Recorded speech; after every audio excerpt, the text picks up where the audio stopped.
Hey, welcome to episode 8. Today, working on the New Mexico Jeep Buick V6, changing valve cover gaskets, oil pan gasket. Let's get to it. Let's get her done!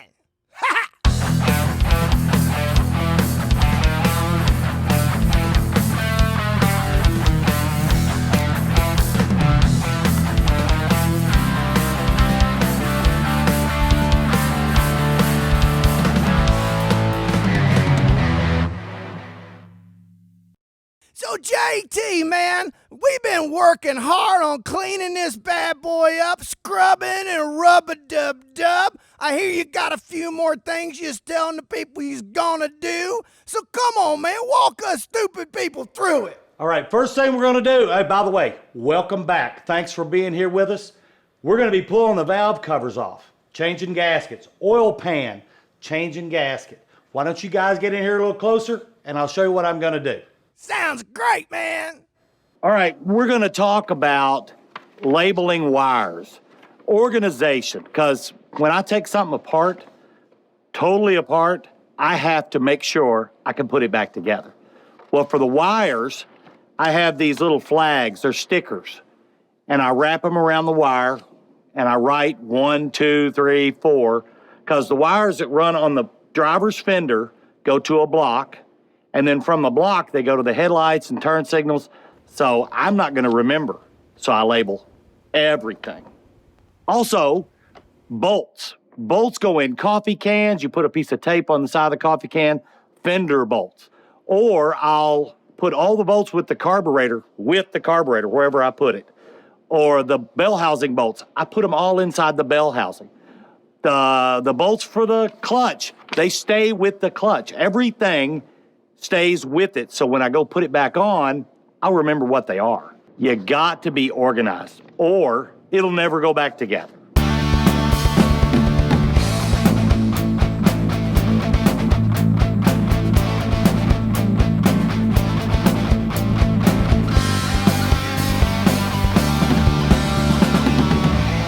All right, here's what we're gonna do. We're gonna be pulling this valve cover right here. 4 bolts. I need to clean this thing really good after I get it off because there's some leftover grease behind each one of these little small bolts here. So let's get it off of here and I'll show you what's going on inside.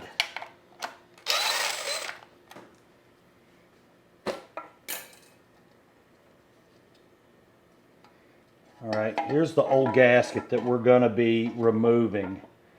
And I gotta scrape it from right here and put the new one on. These are rockers, your push rods. This is what makes your motor fire and exhaust. That's what these are for.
All right, well, here we are with the motor flipped over.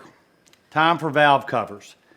Well, I got to go back to the book because torque. So let's see what we got here. Handy dandy book. You got any chocolate chip cookie recipes in there? No. I do have a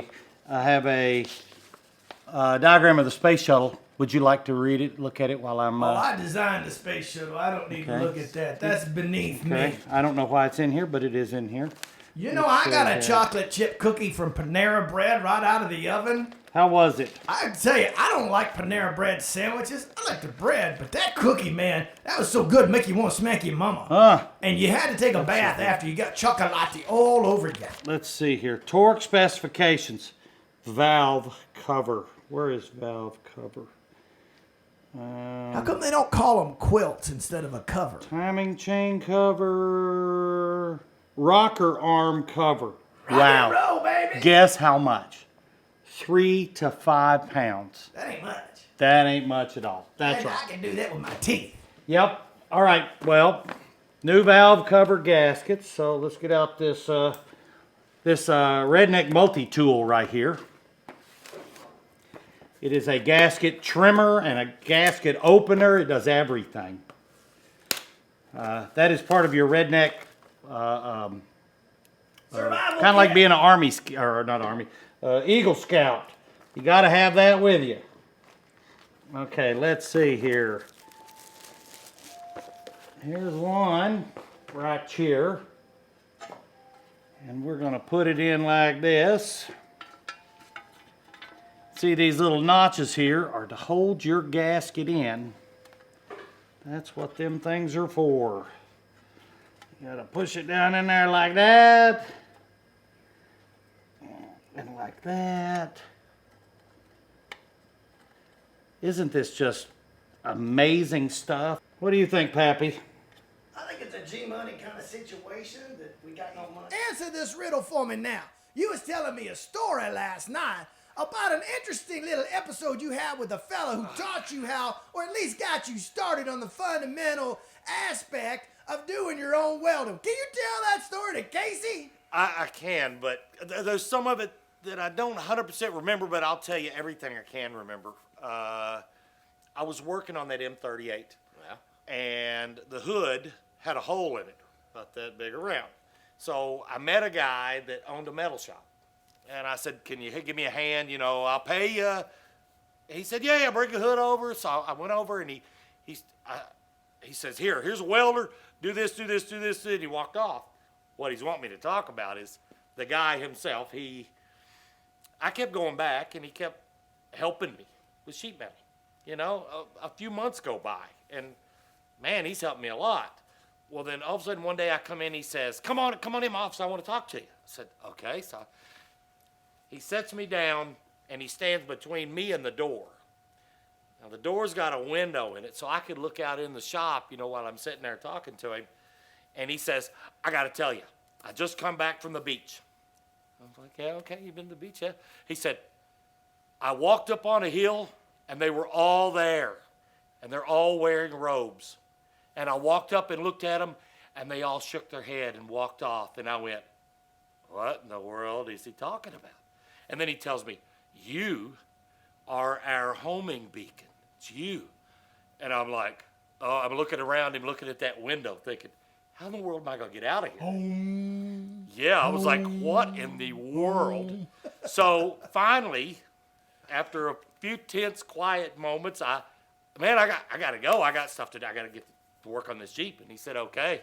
And he let me out of the office. And I never saw him again because you're now the welding guru.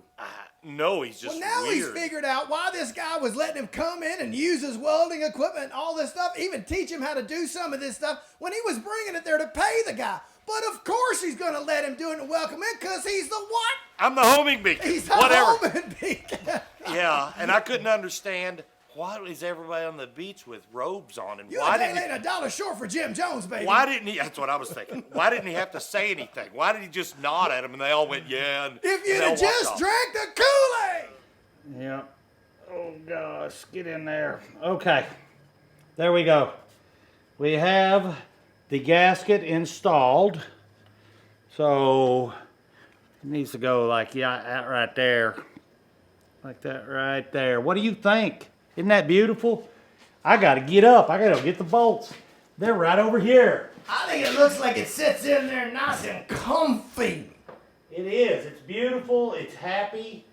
It likes where it's sitting. It's kind of like one of those weighted blankets. You ever try to sleep with one of those? No.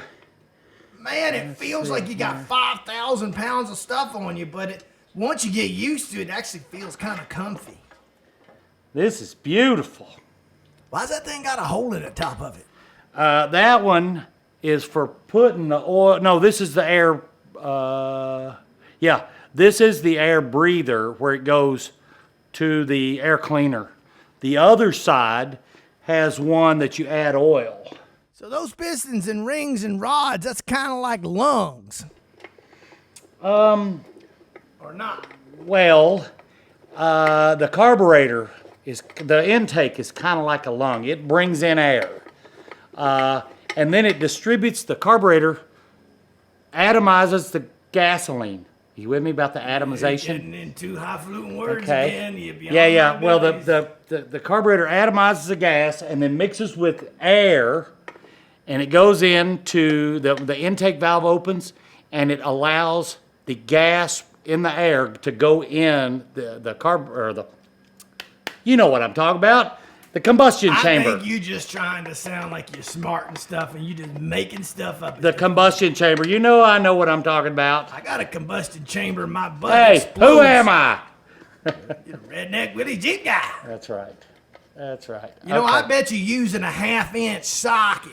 Nope. This one is a 3/8 How'd I get it wrong? because the 1/2 inch is the oil pan. Oh, man. I thought I was going to show off and stuff. Crap. Well, you were. You were showing off your knowledge. For lack thereof. Yeah. All right. Okay. There's Gotta this torque it side. down. I'm gonna. Did you put your Permatex on there? I didn't use Permatex on Because this. you said you didn't need it. I didn't need I was it. just That's testing you to make sure you didn't. Get I'm glad you're senile paying and attention. stuff and can't remember things 'cause Okay. you get Got to get the old. torque wrench. I don't know why I have to keep getting up. Right. Ladies and gentlemen, he has left the stage to go get himself a chili dog. He likes onions and mustard like any sane human being. The Only a hard freak part- of nature puts ketchup on a hot dog. So if you a ketchup hot dog person, I have to tell you, you're just a freak of nature. That's all I got to say about the I subject. found it. Feelings, nothing more than feelings. I got my problem. Trying to forget my feelings of love. All right. 3 to 5, right? Which ain't much. It said 3 to 5, so. Yeah. Rumor has it that I don't have a socket that size, or I don't have a 1/2-inch socket that's 3/8. But I'm pretty sure, hold on, that's 3 to 5 right there. How do you feel about it, Pappy? I think 3 to 5 ain't much of a Titan thing, so it's Yeah. not like you can't get another one, come back and do it just to make sure. Yep, I agree. But that's what I got to do for right now, right there. Don't make me have to go home to Pappy's house and bring real man's tools. I want to go to Pappy's house and see the real man's tools. That's what I want. There's tickets you get. It's not a free admission. Okay. All right. All right, time to move around to the other side.